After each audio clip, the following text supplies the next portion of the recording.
तो यहां पर हम यहां देख रहे हैं इनकम एंड एक्सपेंडिचर अकाउंट। ये होगा एक्सपेंडिचर को शॉर्ट में ये लिखते हैं अमाउंट रुपीज में। ये हो गया इनकम अमाउंट रुपीज में। तो आप सबसे पहले देखेंगे बच्चों कि फीस कलेक्टेड, तो यहां लिख देंगे बाई फीस कलेक्टेड कितना है बच्चों? 4,20,000। अब आइए टूर्नामेंट फंड नहीं है। अगर टूर्नामेंट फंड रहता तो उसका लेकर क्या करते? बैलेंस शीट में। लेकिन यहां पर टूर्नामेंट एक्सपेंसेस है, शॉर्ट में लिख दिए बाबू टूर्नामेंट एक्सपेंसेस। टूर्नामेंट को ठीक लिख दिए, टूर्नामेंट एक्सपेंसेस 15,000। फिर travelling expenses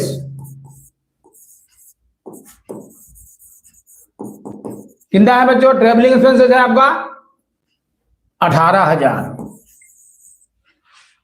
stationery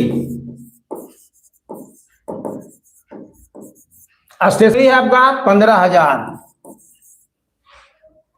rent paid है बाबू, रेंट पेड कितना है बच्चों? 12,000।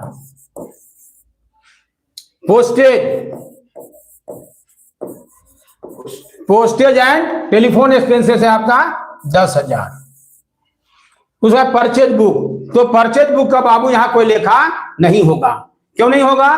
क्योंकि ये हमारा कैपिटल एक्सपेंडिचर है।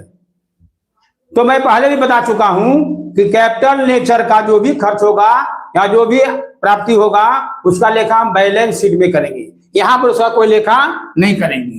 तो आप देख लीजिए सीआर साइड में हो गया 4,20,000।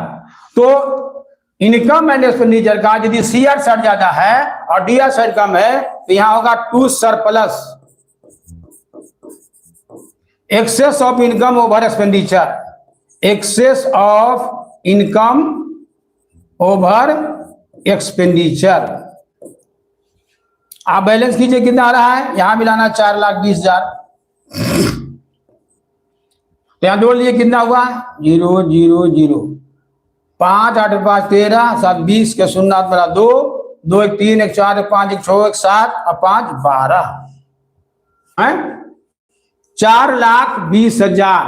4 लाख सैलरी पेड छूट, सैलरी पेड यहां रखना था टू सैलरी पेड 3 लाख रुपया। तो यहां कितना हो जाएगा? 50,000 बैलेंस आया। तो यहां पर आपको प्रश्न में देख लीजिए फीस कलेक्टेड कहां लिख देंगे? सीआर साइड में। सैलरी पेड कितना हो गया बच्चों? 3 लाख। कितना ये? 3 लाख। ट्रैवलिंग एक्सपेंसेस है 15,000, ट्रैवलिंग है 18,000, स्टेशनरी है 15,000, रेंट पेड है 12,000, पोस्टेज एंड टेलीफोन एक्सपेंसेस है 10,000। तो यहां हमारा हो गया 8 5 13 7 20 का 0 2 2 1 3 1 4 1 5 1 6 1 7 5 12 का 2 12 का 1 3 1 4 4,20,000। तो यहां पर आपका टोटल बैलेंस आ गया 50,000। तो ये हमारा हो गया सरप्लस यानी excess of income over expenditure. 3 lakh 15,000 18,000 15,000 12,000 और 10,000 सब मिला के कितना हो गया? आप जोड़ के बैलेंस कर लीजिए बच्चों। तो यहां घट के आएगा कितना? 50,000। 50,000 जो घटा वही कहलाएगा सरप्लस यानी excess of income over expenditure. ध्यान से देख लीजिए। आप लोग फोन करके पूछ सकते हैं कि सर यहां पर कोई दिक्कत है या नहीं।